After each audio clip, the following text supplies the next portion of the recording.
유대나라 사람들은 자녀를 키우면서 어려서부터 그 자녀가 고상한 꿈을 가지고 만사를 긍정적으로 보고 생각할 수 있도록 교육한다고 합니다.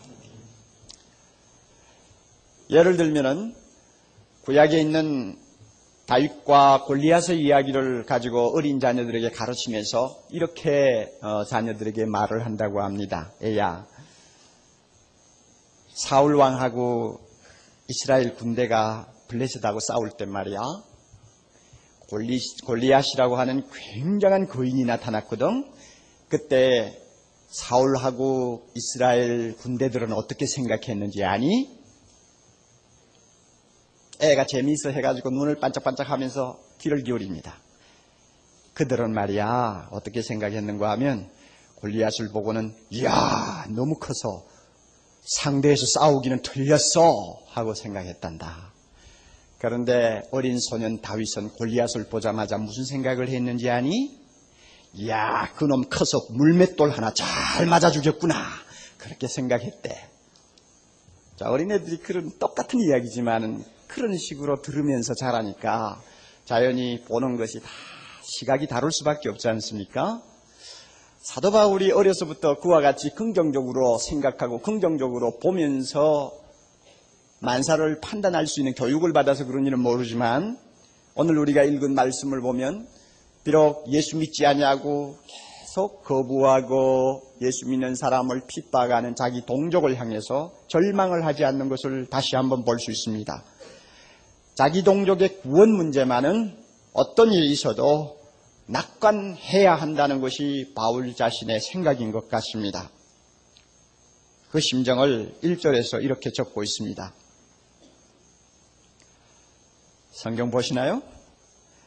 성경을 말이죠. 참 이 설교 듣다가 쳐다보는 것이 사실 쉬운 것은 아닙니다. 그런데 여러분이 보셔야 될 때는 봐야 돼요. 보기 힘드신 분은 이렇게 드세요. 들고 계세요. 들고 계시면 보기가 쉬워요. 그리고 또 피곤하면 조금 큰 성경을 사세요. 글자가 너무 작은 것은 피곤하니까요. 그래도 보기 싫으면 감고 계세요. 들어도 괜찮다. 듣기만 해도 된다. 이렇게 생각하시는 분은 뭐 그저 감고 계세요. 그러나 가급적이면 보는 것이 좋습니다. 몇 절이라고 그랬나요? 1절. 그러므로 내가 말하노니 하나님이 자기 백성을 버리셨느냐? 그 다음에 다 같이 그럴 수 없느니라. 바로 이것입니다. 겉으로 보기에는 이스라엘 백성이 소망이 없는 것 같습니다. 그러나 절대로 하나님께서 이 백성 버리실 리가 없다는 것입니다. 하나님께서 선택하신 자기 백성을 그렇게 허무하게 버리실 리가 있겠느냐? 버리시지 않는다. 그렇다면 그 근거를 어디에서 찾을 것인가? 그는 자기 자신과 그 다음에 구약에서 나타난 사건 하나를 가지고 하나님이 이스라엘 백성 절대 버리지 않는다는 근거를 지금 제시하고 있습니다. 자기 자신에게 대해서는 그는 먼저 이렇게 소개합니다. 1절 중간이죠. 나도 이스라엘이니요 아브라함의 씨에서 난 자요 베냐민 지파라. 이 말은 나는 골수분자 유대교인이라 그 말입니다. 순수 혈통을 타고난 이스라엘 백성이다. 내만큼 예수를 핍박한 사람이 어디 있느냐? 내만큼 예수 믿는 사람을 미워한 사람이 어디 있느냐? 내만큼 기독교에 대해서 이를 간 사람이 어디 있느냐? 그럼에도 불구하고 하나님께서 보라! 나 같은 놈을 선택해서 예수 믿게 하신 거 한번 보라 그 말입니다. 나 같은 골수분자 유대교인이 없었지만 하나님이 나를 구원하신 거 보면 지금 악해서 돌아오지 않는 이스라엘 백성도 반드시 구원하신다 그 이야기입니다. 또 하나 제시하는 것이 있습니다. 구약시대의 사건입니다. 우리가 구약을 읽으면 이스라엘 백성들이 국가적으로 하나님을 떠나서 버림당한 것처럼 느낄 수밖에 없는 암담한 시기가 여러 번 있었습니다. 그 중에서 아합 시대가 아마 가장 대표적인 시기가 아니었나 이렇게 생각을 합니다. 왕의 유혹을 받아서 모든 백성이 바알과 아세라 우상을 섬기는 일에 빠져버렸습니다. 모두가 타락했습니다. 당시에 활약하던 엘리야가 사방을 둘러보니 하나님을 찾고 경배하는 자는 자기 하나밖에 없는 것 같습니다. 그래서 하나님 앞에 너무너무 절망해서 이렇게 부르짖는 모습을 봅니다. 3절이죠. 주여 저희가 주의 선지자들을 죽였으며 주의 제단들을 헐어버렸고 다 같이 나만 남았는데 내 목숨도 참나이다. 얼마나 절망적인 상황에 지금 빠져서 엘리야가 부르짖고 있습니까?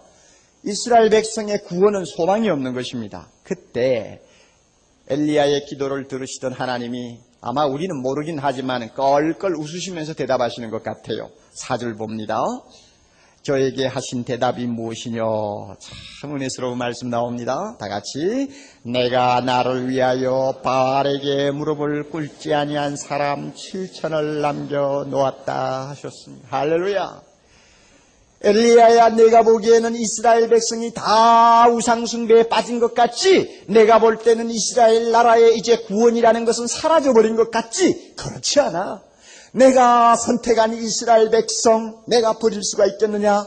너는 모르지만 내가 가만히 숨겨놓고 바알에게 입맞추지 아니한 사람, 아합 앞에 무릎 꿇지 아니한 경건한 사람 7천을 지금 내가 남겨놓은 것을 내가 아느냐? 엘리야가 그것을 알게 된 다음부터 얼마나 그의 마음이 기쁨으로 충만했겠습니까? 바울은 이 사건을 놓고 이제 결론을 이야기합니다. 무엇이라고 결론을 짓느냐 하면 5절입니다. 그런저 이와 같이 엘리야 시대도 마찬가지로 지금도 이제도 은혜로 택하심을 따라 남은 자가 있느니라. 5절은 이번 주에 여러분이 암송해야 될 성령 구절입니다. 이제도 은혜로 택하심을 따라 남은 자가 있느니라. 이스라엘 백성 중에 하나님이 남겨놓은 7천 명이 아직도 있다는 이야기입니다.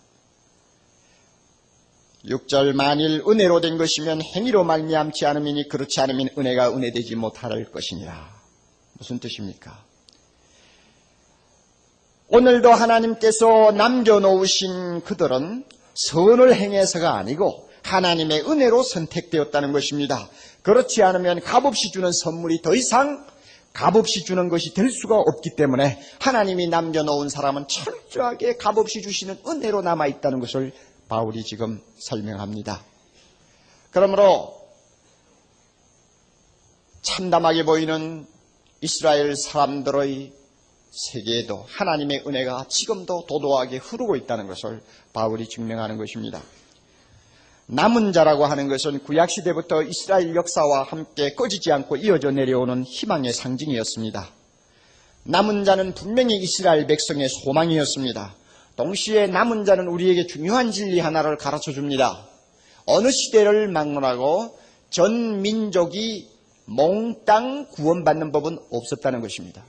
그리고 어느 시대를 막론하고 한 교회가 전부 다 구원받는 일은 있을 수 없다는 이야기입니다.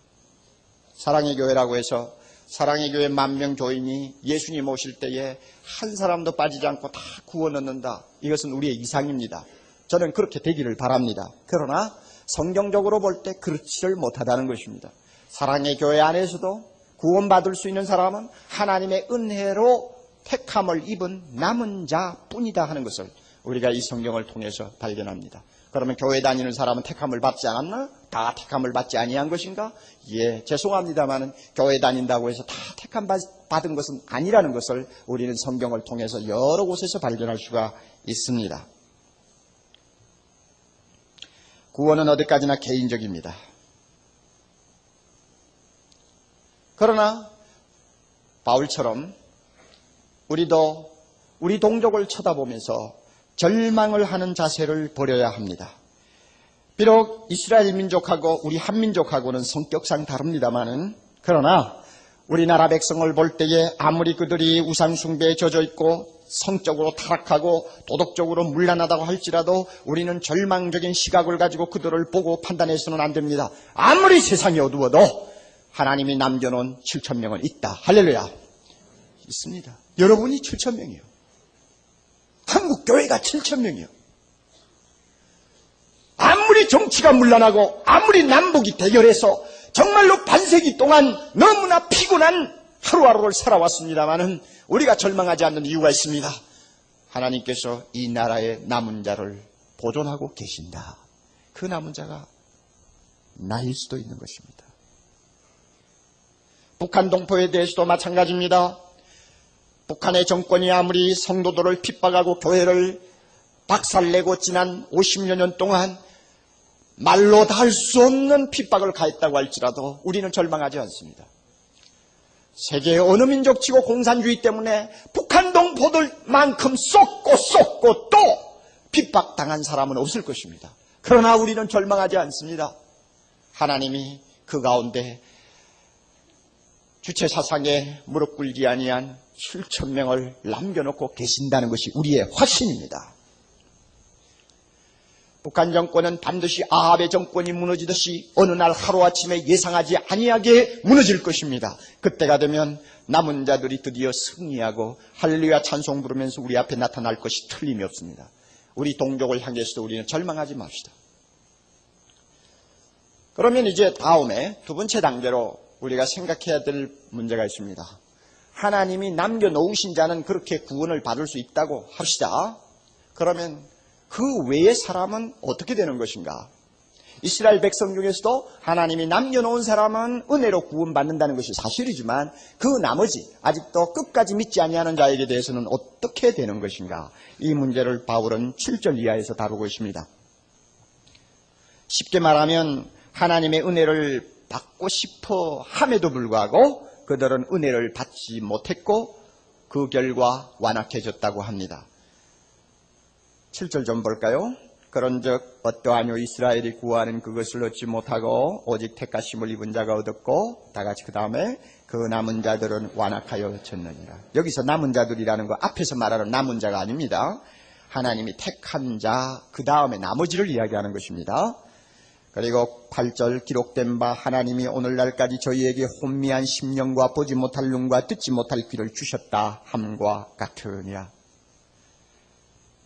하나님이 은혜 주시지 아니하면 사람은 완악해집니다. 이 완악이라는 말은 영적인 일에 대해서 전혀 반응을 보이지 못하는 것을 말합니다. 무감각한 상태를 말합니다. 원래 뜻은 우리가 일을 많이 하면 손에 못이 생긴다고 그러죠? 못이 생긴다는 말을 하죠. 손에 못이 생긴다. 그 못이라고 하는 살갗은 굉장히 두터워가지고 감각이 없습니다. 바늘을 찔러도 아픈 줄을 모릅니다. 이것을 완악이라고 하는 말이 갖는 의미입니다. 그렇다면 마음이 완악해졌다는 뜻이 무엇입니까? 신령한 것에 대해서 아무리 설명해도 귀가 안 열리는 것이고 신령한 일에 대해서 아무리 말을 해도 깨닫지 못하는 무감각, 어두움, 흐트러진 마음, 굳은 마음을 완악이라고 합니다.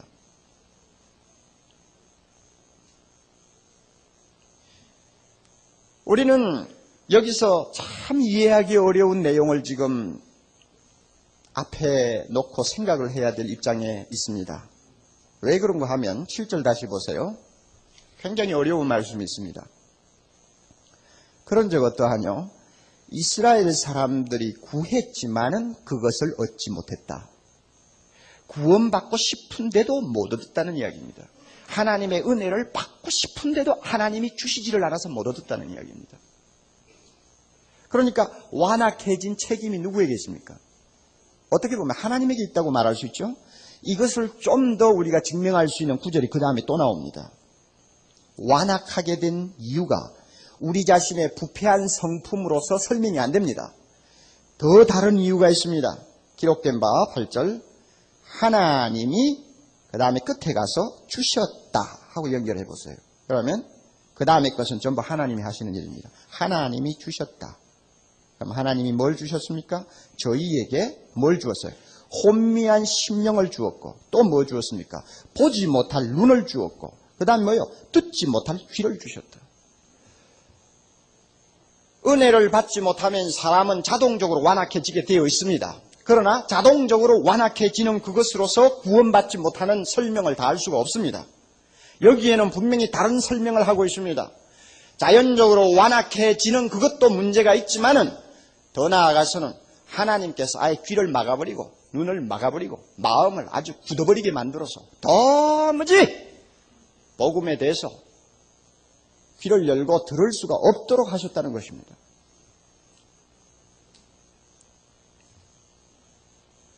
은혜라는 것은 무엇입니까?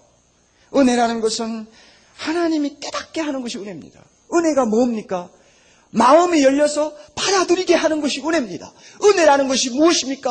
내 눈으로 볼 수 없는 것을 보게 하는 것이 은혜입니다. 우리는 이와 같은 은혜 때문에 예수님의 십자가를 보았고 예수님의 놀라운 영광스러운 부활의 메시지를 들을 때 귀가 열렸고 예수 그리스도가 나의 구주라는 사실을 확인했을 때 마음으로 감사하고 고백했습니다. 이게 전부 하나님의 은혜란 말입니다. 그런데 놀랍게도 어떤 사람에게는 그 은혜를 주시지 아니할 뿐만 아니라 그 은혜를 받을까 싶어서 귀도 막아버리고 눈도 막아버리고 다 막아버린다는 그 이야기입니다.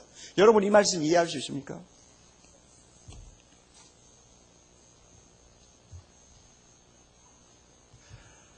이렇게 하나님이 듣지도 보지도 못하게 하고 마음을 굳어버리게 만들면 결과적으로 어떤 일이 벌어지는지 압니까? 9절에서 바울은 다윗의 글을 이용해가지고 참 기가 막힌 말씀 한마디 더 합니다. 다윗이 가로되 저희 밥상이, 이 말 잘 표를 해놓으세요. 저희 밥상이 올무가 되고 덫이 되고 거치는 것과 보응이 되게 하옵시고 저희 눈은 흐려보지 못하고 저희 등은 항상 굳게 하옵소서. 여러분, 내가 마음이 원래 완악해서 원래 악해서 복음을 듣지 않았다. 그것도 이유가 됩니다마는 그 사람에게 하나님이 들을 수 있는 또 볼 수 있는 모든 은혜를 차단해버리고 더 악해지도록 만들었기 때문에 듣지 못한다 하는 것을 지금 말씀드렸습니다. 그렇게 된 사람이 어떤 양상으로 이 세상을 사는지 압니까? 밥상을 놓고 삽니다. 이 밥상이 뭐냐 하면은 그들의 관심사가 잘 먹고 잘 마시고 즐기는 것이라 그 말입니다. 모든 관심사가 그거밖에 없어요. 어떻게 하면 잘 먹고 잘 살고 행복하게 살다가 끝내느냐. 이것이 그들의 모든 관심사가 되어버립니다. 그렇게 되니까 먹고 취하고 즐길 수 있는 부유한 환경이 전적으로 그들을 멸망케 하는 덫이 되어버렸고 올무가 된다는 이야기입니다. 이런 의미에서 그들이 가지고 있는 부요와 형통은 하나님이 허락하신 저주가 되는 것입니다. 이 사실을 여러분이 이해를 하십니까? 어떤 사람 돈을 그렇게 많이 모으지 않았다면 분명히 예수 믿고 돌아왔을지 몰라요. 어머니가 그렇게 일생 동안 예수 잘 믿었는데도 아들은 돈을 너무 많이 벌어가 재벌이 된 그것 때문에 평생 예수 믿지 못하다가 죽었어요. 그러면 그 사람이 돈 많이 모아 재벌이 된 것은 하나님의 축복이냐? 여러분 이런 것을 가지고 축복이라고 떠드는 거짓 지도자들의 말을 듣지 마십시오. 그것은 저주입니다. 제가 이런 말을 해도 아니야 나 구원 못 받아 좋으니 돈만 좀 많이 생겨가 써봤으면 좋겠다. 여러분 그런 생각을 하시면 죄송합니다. 여러분들도 하나님이 버리신 사람인지 몰라요. 그러나 여러분 우리 중에는 그런 사람이 하나도 없다고 저는 생각합니다. 할렐루야. 믿습니까? 그런데 세상 사람들 돈 때문에 예수 못 믿었다. 그 돈이 밥상이 된 것입니다. 어떤 사람은 대통령이 되어가지고 이 세상에서 호화롭게 살 수 있는 모든 호화는 다 체험을 하고 살았습니다. 그것이 너무 그 사람으로 하여금 마음을 어둡게 만들었기 때문에 끝까지 예수 믿지 못하고 믿으라고 하는 말을 듣고도 그 마음이 그 경고를 듣지 않고 망한 일이 참 많습니다. 그러면 그것이 성공이 축복이냐? 아니요. 성공이 그 사람의 저주가 되는 것입니다. 교회 안에도 보면요. 교회 나와서 예배는 같이 드립니다마는 예배 시간에 졸고 앉았습니다. 말씀은 하나도 귀에 들어오지 않습니다. 보아도 무엇인지 무슨 소리인지 모릅니다. 창생인지 계시록인지 묵시록인지 아무도 모릅니다. 자, 그래 앉아 있습니다. 자, 그것도 예수 믿고 처음 나온 분은 제가 이해를 해요. 그러나 예수 믿은 지 10년, 20년이 됐는데도 똑같은 그런 현상 속에서 빠져 있는 사람이 있습니다. 그러면서 눈만 감으면 오늘 가서 골프 칠 생각만 합니다. 그냥 스윙할 생각만 하고 있습니다. 여러분, 자. 그런데 이상하게도 그런 사람에게 하나님이 참 복을 많이 주셨는지 저주를 주셨는지 모르지만 돈이 많아요. 세상적으로 너무 일이 잘 돼요. 자, 그러면 이런 분들을 놓고 목사가 찾아가서 하나님이 이 가정에 주신 축복을 감사합니다. 그 입은 틀어막아야 돼요. 성경적으로 우리가 비추어 볼 때 그건 감사할 문제가 아닙니다. 밥상에 올무요 떡인지도 모르기 때문입니다. 만약에 그것이 밥상에 올무요 떡이 되어가지고 결국은 구원받지 못하고 만다면은 하나님이 그 사람을 버렸다고 우리는 말할 수밖에 없는 것입니다. 이런 의미에서 우리는 행복과 형통에 대해서 다시 한번 생각해야 됩니다. 모든 것이 다 행복이 아니요 형통이 아닙니다. 주님께서 말세가 되면 밥상이 올무가 되어 망할 자들이 많을 것이라고 이미 예언을 했습니다. 마태복음 24장 38절 39절 홍수전에 노아가 방주에 들어가던 날까지 사람들이 따라하십시오. 먹고 마시고 장가들고 시집가고 있으면서 홍수가 나서 저희를 다 멸하기까지 따라하십시오. 깨닫지 못하였다. 예수님이 재림하실 때도 이와 같은 현상이 일어난다고 했습니다. 하나님이 뒤를 막아버린 거죠. 눈을 막아버린 거죠. 먹고 마시는 게 무슨 죄입니까? 장가가는 것이 무슨 죄입니까? 그러나 그것이 문제가 된 이유가 무엇입니까? 그것밖에 몰랐다는 이야기입니다. 이것이 완악한 사람의 특징이요, 하나님께서 은혜를 주시지 아니한 사람의 생활입니다. 우리를 놀라게 하는 사실이 또 하나 있습니다. 하나님이 못 믿도록 해서 완악하게 됐고 하나님이 듣지 못하게 해서 못 들었는데, 그렇다면 책임은 하나님 자신이 져야 될 거 아닙니까? 구원받지 못한 책임도 하나님이 져야 하지 않겠습니까? 그러나 하나님은 그 책임지지 않는다고 하는 것입니다. 그 책임은 완악해서 믿지 아니한 사람이 져야 한다고 합니다. 이것도 우리가 이해하기 어렵습니다. 하나님 앞에 하나님께서 은혜 안 주셔서 내가 이렇게 됐지 않습니까? 할 때 그 변명이 통하지 않는다는 이야기입니다. 그런데 우리가 가만히 생각하면 그게 어려운 말이 아닙니다. 왜 그런가 하면 여러분, 어떤 남자가 친구에게 꼬여서 밤중에 술집을 갔다고 합시다. 술집에 가서 냄새나는 여자들 옆에 놓고 실컷 마셨단 말이에요. 자기도 모르게 취했어. 취한 김에 핸들을 잡고 신나게 달리다가 사람 하나를 치어서 죽였다고 합시다. 그래 경찰서에 갔는데, 여러분, 이 사람이 술이 깨고 난 다음에 나를 왜 타다 놓냐고, 나를 술집에 데리고 간 친구를 데리고 오라고, 책임은 거기에 있다고. 통합니까? 또 나는 술을 먹어가지고 한참 취해 있었기 때문에 사람이 지나가는 걸 잘 못 봤다고, 그 술 때문에 그런 것을 어떻게 하느냐고 변명하면 통합니까? 안 통합니다. 안 통합니다. 결과를 자기가 책임져야 합니다. 마찬가지예요. 하나님이 버리신 사람이 나중에 구원받지 못하고 나서 이러니 저러니 하고 변명 못하는 것이 바로 이 술 취한 사람하고 똑같습니다. 책임은 자신이 져야 한다는 것입니다. 일반적으로 사람들은 하나님이 고의로 어떤 사람들을 버리시고 믿지 못하게 하셨다는 것에 대해서 매우 불쾌하게 생각합니다. 교회를 다니는 분들 가운데서도 유식하다고 하는 사람일수록 거부 반응이 굉장히 강합니다. 그런 하나님이면 나는 믿을 필요가 없어 하고 생각합니다. 만약에 우리 중에 그런 분이 계신다면 제가 한마디를 드리겠습니다. 만약에 여러분 마음속에 하나님에 대한 약간의 거부 반응이 생긴다고 하면 이것을 알아두시기 바랍니다. 여러분은 논리적으로 스스로 모순에 빠져 있다는 것을 아셔야 됩니다. 무슨 모순에 빠졌습니까? 하나님이 어떤 사람은 버리고 구원하지 않으셨고 구원받지 못하도록 귀를 막았다 하는 말 들으면 노 하던 사람인데, 그 사람에게 하나님이 당신을 사랑하셔서 창세전부터 당신을 선택하시고 믿음 좋은 당신의 아내를 통해서 예수 믿게 하신 거 감사합니까? 하면 그래도 그 말은 듣기 좋아서 끄떡끄떡하고 있단 말이에요. 그렇죠? 아니라고 말 안 합니다. 그러면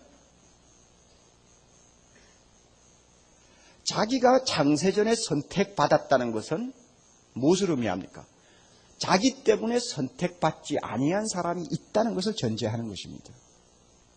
자기 때문이라는 말이 이상하지만 논리적으로 그렇단 말입니다. 왜? 자기의 선택이 있을 수 있었다는 것은 다른 사람의 비선택이 있었기 때문에 가능한 것입니다. 선택받지 못한 자가 하나도 없다면은 선택받았다는 말 자체가 그거는 의미를 잃어버립니다. 그렇지 않습니까, 여러분? 그러니까 내가 만약에 하나님의 특별한 은혜를 받아서 남은 자가 되었다고 합시다. 그러면 내가 남은 자 된 대신에 남은 자가 아닌 버림받은 자들이 있다는 것을 분명히 전제하고 내가 택자가 된 것입니다. 이런 의미에서 다른 사람을 하나님이 버렸다고 하는 데 대해서 여러분들이 반발을 하시면 안 됩니다. 그것은 논리적으로 맞지를 않습니다. 나 같은 놈을 하나님이 선택하셔서 예수 믿도록 하시기 위하여 부드러운 마음을 주시고 들을 수 있는 귀를 주셨다고 한다면 버림받은 사람에게 하나님이 들을 귀를 주지 아니하신다는 것도 논리적으로 통하는 이야기입니다. 나의 선택을 믿습니까? 그러면 하나님이 버린 자가 있다는 것도 믿어야 합니다. 나를 하나님이 마음을 부드럽게 해서 복음을 듣게 하셨다고 믿습니까? 그러면 복음을 듣지 못하도록 귀를 막으신 사람도 있다는 것을 믿어야 합니다. 이거 믿지 않으면 나의 선택이라는 것이 의미를 잃어버립니다. 같은 설교를 한 자리에서 들어도요, 100명 중에서 10명은 참 감격하는 마음으로 복음을 받아들이는데 나머지는 아무 가치가 없는 것처럼 비웃고 싫어합니다. 이 현상을 단지 마음이 악해서라고만 해석할 수 있습니까? 마음이 악하기는 마찬가지입니다. 자, 부부가 나왔습니다. 부인은 복음을 들을 때 너무 감격해서 주여 감사합니다 하고 눈물을 흘리면서 참 받아들이는데 그 옆에 남편은 눈을 감고 조우는지 무엇하는지 전혀 반응이 없습니다. 그러면 우리가 부인은 하나님이 은혜를 주셔서 복음을 들었다. 그건 옳은 말입니다. 그러면 남편은 마음이 악해서 저런다. 우리가 그렇게 말할 수 있습니까? 말 못합니다. 왜? 마음이 악하기는 남편이나 부인이나 똑같습니다. 다른 거 하나도 없어요. 옥 목사 마음 악한 거나 저 밖에 있는 누구 마음 악한 것이나 똑같다 그 말입니다. 똑같은데 하나는 듣고 하나는 거부하니까 이것은 마음이 악하다는 그것으로만 가지고는 설명이 안 된다는 이야기입니다. 결국 무엇입니까? 보이지 않는 어떤 하나님의 역사가 작용하는 것입니다. 나에게는 듣게 하시고 다른 사람에게는 듣지 못하게 하시는 것입니다. 믿습니까? 그래서 주님이 자기가 복음을 전할 때 독특한 말씀 자주 하셨습니다. 들을 귀 있는 자들은 들을지니라. 수만 명 무리들이 자기를 따라온다고 해도 그 가운데 들을 수 있는 사람은 제한되어 있다는 이야기입니다.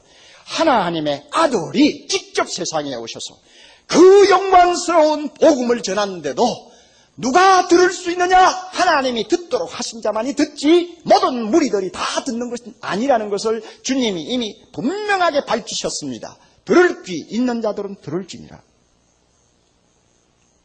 영생을 주시기로 작정된 자들은 근본 마음이 아무리 악해도 믿게 되는 것이고 멸망하기로 준비된 진노의 그릇은 아무리 마음이 선하다고 할지라도 들을 수 없는 것입니다. 어거스틴은 이 사실을 놓고 이렇게 말합니다. 하나님께서는 전능하시기 때문에 악인들의 뜻을 선하게 얼마든지 바꿀 수가 있다. 그런데도 왜 바꾸지 않으실까? 왜 바꾸지 않으실까? 왜 악한 마음을 좀 돌려서 믿도록 하지 않으실까? 대답은 그의 뜻이 다른 데 있기 때문이라고 했습니다. 하나님의 뜻이 다른 데 있기 때문이다. 그러면 다른 데 있는 것이 무엇인가? 우리는 모른다. 하나님만이 아신다 그랬습니다. 괜히 분에 넘치는 하나님의 지혜를 알려고 덤비면 안 된다고 그랬습니다. 칼빈은 여기에 대해서 한마디 더 했습니다. 만약에 왜 하나님은 어떤 사람을 버리고 믿지 못하게 했을까? 이상하다 하고 자꾸 파고들면 결국은 쓸데없는 고통만 당한다고 했습니다. 따라하십시오. 쓸데없는 고통. 당하지 마십시오. 자, 그러므로 이제 우리는 중요한 문제를 다루어야 될 단계에 접어들었습니다. 사랑하는 형제자매 여러분, 하나님이 완악하게 만들어서 구원을 받지 못하게 한 사람들에 대해서 마음은 괴롭지만 더 이상 생각을 하지 않도록 합시다. 하나님이 사랑하지 아니한 사람이면 우리가 아무리 동정해도 아무리 위로해도 그들을 구원할 수는 없는 것입니다. 예수 믿지 않고 이미 세상 떠나신 분들에 대해서 우리가 아무리 통곡해도 별 수가 없는 것과 똑같습니다. 그러므로 우리가 지금까지는 하나님이 왜 저 사람들을 버리셨을까 하는 문제를 생각을 했습니다마는 이제는 생각을 바꾸어서 더 이해할 수 없는 더 수수께끼와 같은 문제 하나를 다루겠습니다. 어떤 사람 버린 것이 수수께끼 같습니다. 어떤 사람의 마음을 하나님이 막으셔서 믿지 못하게 한 것은 정말 우리에게는 불가사의입니다. 왜 그랬는지 정말 이해가 안 됩니다. 그러나 그것보다 더 불가사의의 수수께끼가 있습니다. 그것이 무엇인지 압니까? 나 같은 사람은 왜 택했을까 하는 것입니다. 왜 믿고 싶어 하지도 않았던 나에게 들을 귀를 주셨으며 보는 눈을 주셨는가? 왜 깨닫는 마음을 주셨을까? 이 질문은 왜 하나님께서 저 사람은 마음을 완악하게 만들어 믿지 못하게 했을까 하는 것보다도 훨씬 더 풀기 어려운 불가사의의 수수께끼입니다. 우리가 이것을 알아야 합니다. 버림받은 자에 대해서 대답이 안 나오는 것처럼 택함을 받은 나에게 대해서도 대답이 안 나오는 것은 마찬가지입니다. 느닷없이 고심해 보시오. 하나님 왜 나 같은 놈은 택해서 은혜를 주셨습니까? 아무리 고심하고 연구하고 논리를 펴서 증명을 하려고 해보십시오. 대답은 없습니다. 버림받은 자에게 대답 없는 것과 같이 택함받은 나에게도 대답이 없는 것은 사실입니다. 그러므로 택함받지 못한 자에 대해서 괜히 신경 쓰지 마시고 내 같은 놈을 구원해 주신 데 대해서 신경 쓰자, 그것입니다. 이렇게 신경 쓰면 우리는 겸손하게 됩니다. 입을 다물게 됩니다. 나 자신의 구원에 대한 수수께끼도 풀지 못하는 주제에 다른 사람 버림받은 문제를 가지고 하나님을 향해서 이러라 저러라 하고 말할 여유가 없습니다. 참 이거 신통해요. 정말 신기한 일입니다. 교회 안에서 보면요, 놀랄 때가 가끔 있습니다. 뭐 생긴 꼴을 보아도 뭐 잘난 것이 별로 없는 것 같고, 머리가 그렇다고 똑똑하냐 하면 못생기면 머리라도 좋은데 그것도 아니고,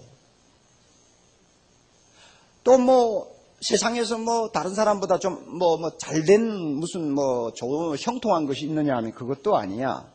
그리고 성격까지 괴팍해서 가까이 접근하기가 싫어요. 제가 그렇다는 말이 아닙니다. 여러분이 그렇다고 말입니다. 네. 참 겉으로 보아서 볼 모양이 없습니다. 뭐 사실 참 별로 관심이 가지 않는 사람입니다. 그런데 믿음 하나는 기똥차게 좋다고 말이에요. 이런 사람 있지 않습니까? 그러면 우리가 분명히 말할 수 있는 거 있어요. 하나님께서 그 사람에게는 듣는 귀를 주셨고 보는 눈을 주셔서 믿게 하셨다는 것입니다. 분명하죠? 그럴 때 여러분 그 숙제를 풀 수 있습니까? 이렇게 생각할 수밖에 없습니다. 하나님도 눈이 멀으셨지 저런 사람을 좋다고 택하다니 하는 생각이 옵니다. 하나님이 눈이 멀으셨다고 하는 말을 제가 사용하기에 굉장히 두렵습니다. 그래서 아침에 설교하러 들어오기 전에 제가 엎드려서 하나님 앞에 양해를 구했습니다. 하나님, 오늘 참 성경 말씀의 그 뜻을 좀 우리가 더 분명히 파악하도록 하기 위해서 제가 하나님은 눈이 멀으셨는지 모르겠다는 말을 사용하겠습니다. 그랬습니다.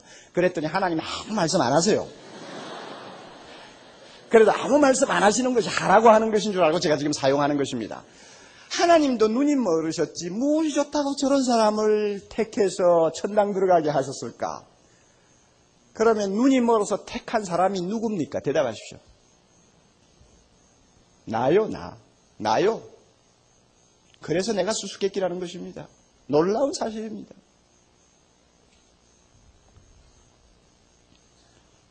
이 기가 막힌 구원의 도리를 깨달은 사람치고 하나님 앞에 감격하지 아니하는 사람이 없습니다.